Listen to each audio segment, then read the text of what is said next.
স্বাগতম জনাইছো সকলোকে। আজি আকৌ মই আহিলো আপোনালোকৰ লগত দুই এষাৰমান কথা পাতিম বুলি। আজি আকৌ মই আপোনালোকৰ লগত কথা পাতিম ডাইৰেক্ট সেলিং বা নেটৱৰ্ক বিজনেছৰ বিষয়ে। আহক তেতিয়াহ'লে কথাখিনি আৰম্ভ কৰোঁ।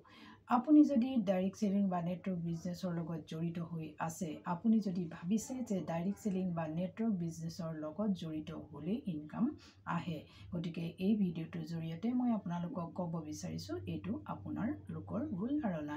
গতিকে ডাইৰেক্ট সেলিং বা নেটৱৰ্ক বিজনেছ আপুনি যেই নকৰে লাগে, আপুনি কাম কৰিব লাগিব, আপুনি মেহনত কৰিব লাগিব, তেতিয়াহে আপুনি এই ফিল্ডখনত আৰ্থিকভাৱে আপুনি এটা সবল হ'ব পাৰিব। গতিকে কাম নকৰাকৈ আপুনি এই প্লেটফৰ্মৰ পৰা ইনকাম কৰি আপোনাৰ ডাঙৰ ডাঙৰ সপোনবোৰ যদি পূৰ কৰিব বিচাৰিছে, তেতিয়াহ'লে আজিয়ে আপুনি ডাইৰেক্ট সেলিং বা নেটৱৰ্ক বিজনেছনো কি জানিবলৈ চেষ্টা কৰক। গতিকে আজিৰ ভিডিঅ'টো মই আপোনালোকৰ লগত ইমানকে শ্বেয়াৰ কৰিলোঁ। আকৌ লগ পোৱাৰ প্ৰতিশ্ৰুতিৰে আজিলৈ মই বিদায় মাগিছোঁ। ধন্যবাদ।